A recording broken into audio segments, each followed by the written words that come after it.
මේ ලෝකෙට බිහි වෙන හැම මිනිස්සෙක්ම මේ ලෝකෙට බිහි වෙන්නේ නිදහස් මිනිස්සු විදියට. අපි හැමෝම කොහෙද ජීවත් වෙන්නේ? මොනවද කන්නේ බොන්නේ? අපි කොහාටද යන්නේ කරන්නේ? ඊට පස්සේ අපි මොන විදිහේ රස්සාවද කරන්නේ? නිදාගන්නේ, අපි කාවද ආශ්‍රය කරන්නේ? මේ කියන හැම දෙයක්ම අපිට යම්කිසි සීමාවකට යටත්ව නිදහසේ තීරණය කරන්න හැකියාවක් නිදහසක් අපිට හම්බ වෙලා තියෙනවා. ඒ වගේම තමයි අපි සාමාන්‍ය මිනිස්සු කියන්නේ සමාජීය ජීවීන් කොටසක්. අපි සාමූහිකයක් විදිහට තමයි ජීවත් වෙන්නේ. අපි කරන හැම දෙයක්ම තවත් මිනිස්සු ගානක් එක්ක බැඳිලා පවතිනවා. එතකොට මේ කියන කාරණා ගත්තයින් පස්සේ අපි කරන සමහරක් දේවල් තියෙන්න පුළුවන් මේ කියන සාමූහික ජීවිතයට මිනිස්සුන්ගේ සාමූහික පැවැත්මට බාධා කරන. එතකොට අපි කතා කරනවා අපරාධ කියලා જાතියකට. මේ කියන අපරාධ කියන දේවල් ඇත්තටම ගත්තයින් පස්සේ මේ කියන මිනිස්සුන්ගේ සාමූහික පැවැත්මට බාධා කරන දේවල්. අපි හැම දෙයක් දිහාම බැලුවොත් හැම අපරාධයක් දිහාම බැලුවොත් ඒ හැම අපරාධයක්ම මිනිස්සු සමූහයක් විදියට සාමූහිකව යම්කිසි දෙයක් කරන්න ජීවත් වෙන්න මේ ලෝකේ බාධා පමුණුවන දේවල්. ඉතින් ඒක නිසා තමයි මේ අපරාධ කියන දේවල් අපි සලකන්නේ අපි සාමාන්‍ය ගත්තොත් එහෙම අපරාධ වැරද්දකට විරුද්ධව නීතිය ක්‍රියාත්මක කරන රජය. ඒ කියන්නේ අපි හැමෝගෙම තියෙන ප්‍රධාන සාමූහික ඔතොරිටි. ඒතර එහෙම දෙයක් වෙලා තියෙන්නේ මේක සමස්ත සමාජයේම පැවැත්මට බාධාවක් කියන අදහසින් සිද්ධ වෙන නිසා. ඒ වගේම තමයි අපි තේරුම් ගන්න ඕන දෙයක් තමයි මේ ලෝකේ ඉන්න කිසිම මිනිසෙක් කවදාවත් උපතින් අපරාධකාරයෙක් නැත්නම් මේකේ සාමූහිකව ජීවත් වෙන්න බැරි මිනිසෙක් විදියට නෙමෙයි වෙන්නේ. එහෙම බිහි වෙන සුළු ප්‍රමාණයක් ඉන්න පුළුවන්. සමහරක් මානසික සමහරක් සයිකොලොජිකල් ට්‍රෙන්ඩ්ස් තියෙනවා ඒ වගේ තියෙන. හැබැයි අපි බහුතරයක් ගත්තොත් අති බහුතරයක් මිනිස්සු එහෙම කට්ටිය නෙමෙයි. එතකොට මේ අපරාධකාරයෝ නැත්නම් මේ අපරාධ වලට පෙළඹෙන කට්ටිය බිහි වෙන්නේ ඇත්තටම ඔවුන් මේ ඉපදුනයින් පස්සේ ඔවුන් හැදී වැඩෙන අතරතුර ඔවුන් සමාජයෙන්ම උකහා ගන්න දේවල් ආශ්‍රය කරගෙන. ඔවුන්ට ලැබෙන අත්දැකීම් වෙන්න පුළුවන්, ඔවුන් ආශ්‍රය කරන පුද්ගලයන් වෙන්න පුළුවන්. මේ වගේ දේවල්.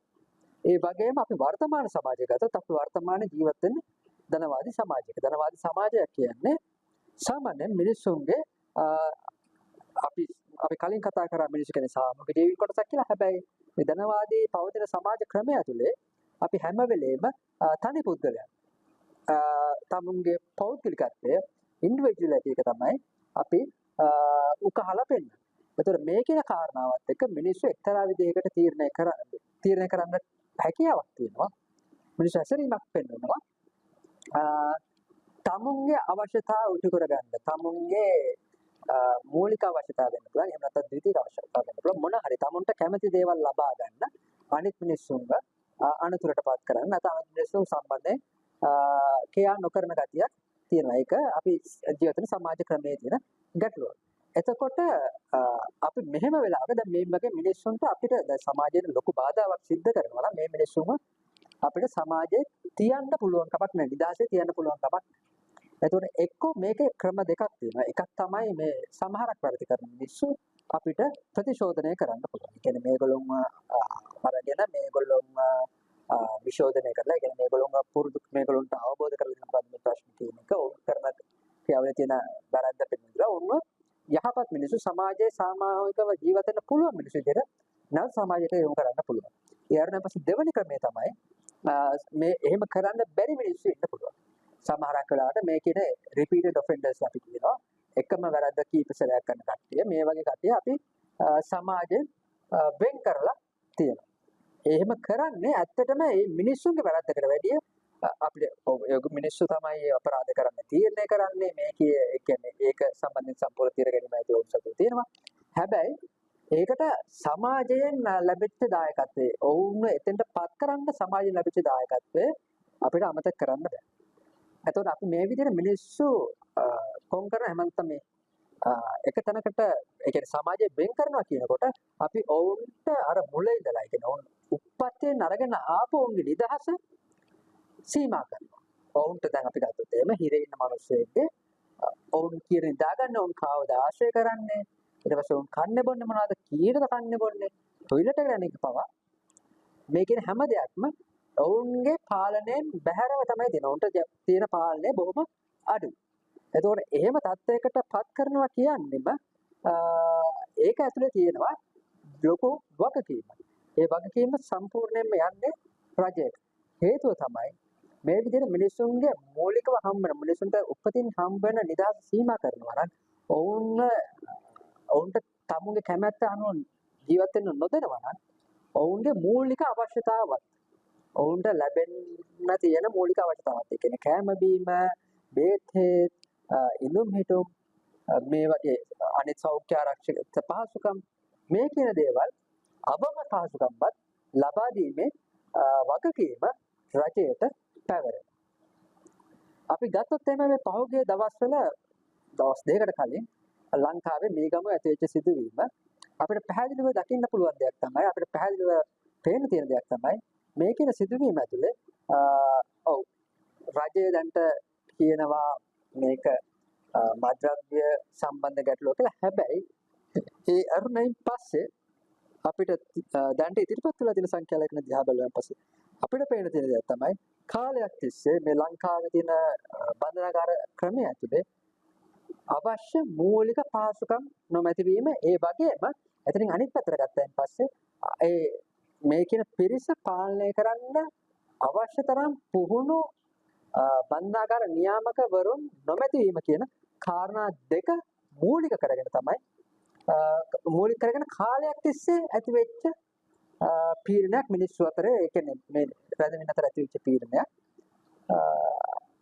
එක්ක පුපුරා යාමක් තමයි අපිට මේ දකින්න ලැබෙන්නේ. උදාහරණයක් විදිහට ගත්තොත් ලංකාවේ බන්ධනාගාර සිස්ටම් එක ඇතුලේ ඉන්න පුළුවන් රැඳෙමින් ප්‍රමාණය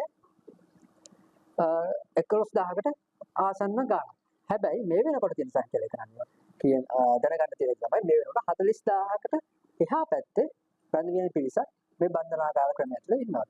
එතකොට මේක 4 ගුණයකට ආසන්න ප්‍රමාණයක්. ඉතින් එහෙම තැනක ඉන්නකොට ඔවුන්ට ලැබෙන කෑම බීම, ඔවුන්ට නිදා ගන්න තියෙන ඉඩ කඩ, ඔවුන්ගේ වැසිකිලි කැසිකිලි පහසුකම්, බේත් මේ කියන හැම දෙයක්ම නිසි පරිදි ලබා දීමේ ගැටලුවක් තියෙනවා. එතකොට මේ ගැටලුව හන්ද මිනිස්සු මේ රැඳවියන් විදිහට හිර වෙලා ඉන්න මිනිස්සු නිතිපතා පීඩනයකින් තමයි ජීවත් වෙන්නේ. එතකොට මේ පීඩනය එක්තරා අවස්ථාවකදී පුපුරා යන්න පුළුවන්. ඔව් මේ මද්‍රව්‍ය සම්බන්ධ ප්‍රශ්නය ඒ කියන්නේ මේ පුපුරා යන්න හේතු වෙච්ච ගිනිපුළුංගව වෙන්න පුළුවන්. හැබැයි මූලික ප්‍රශ්නේ ඉන්නේ මූලික ගැටලුව මත වෙන්නේ මේ කියන මේ කාලාන්තරයක් තිස්සේ මේක මේ රජයේ සම්බන්ධ ගැටලුවක් කියලා කියන්න බෑ. මේක කාලාන්තරයක් තිස්සේ ලංකාවේ බන්ධනාගාර ක්‍රමය හරියට අප්ග්‍රේඩ් වෙලා නැතුව අවශ්‍ය පහසුකම් දෙන්න කරලා නැතුව ඒ වගේම අවශ්‍ය පුහුණු වීම අවශ්‍ය සේවකයන් බඳවගෙන මේ කියන කිසිම දෙයක් නැතුව කාලාන්තරයක් තිස්සේ පැවතීමත් එක්ක ඇති වෙච්ච තත්ත්වයක් තමයි අපි මේ වෙනකොට මුහුණ දීලා තියෙන්නේ.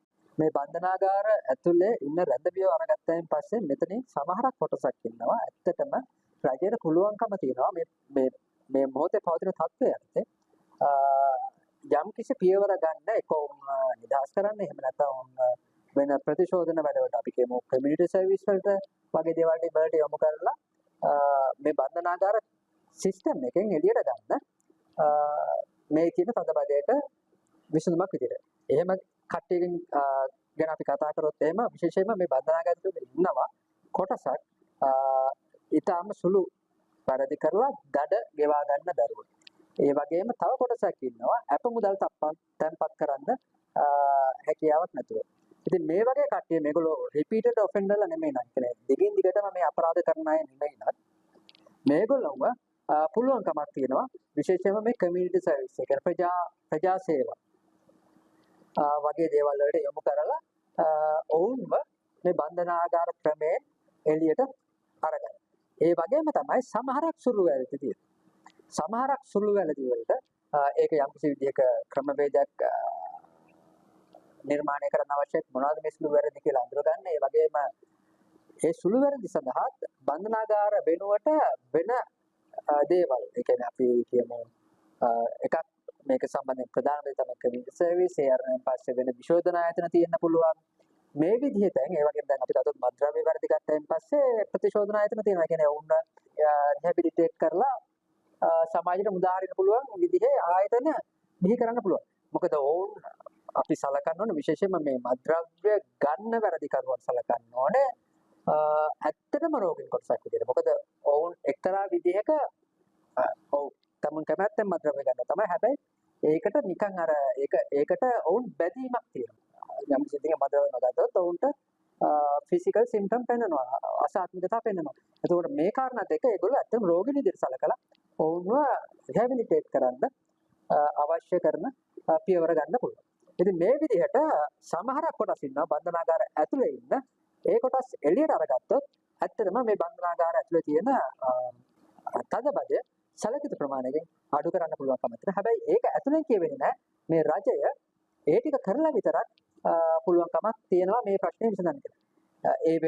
ඊට අමතරව මේ ඇත්තටම මේ තියෙන වර්තමාන බන්ධනාගාර ක්‍රමය වෙනස් වෙන්න ඕනේ. මිනිස්සුන්ව ප්‍රතිශෝධනය කරලා සාමාන්‍ය මිනිස්සු විදිහට සමාජයට ගැළපෙන මිනිස්සු විදිහට මුදා හරින්න පුළුවන් සිස්ටම් එකක් ඇතුළේ.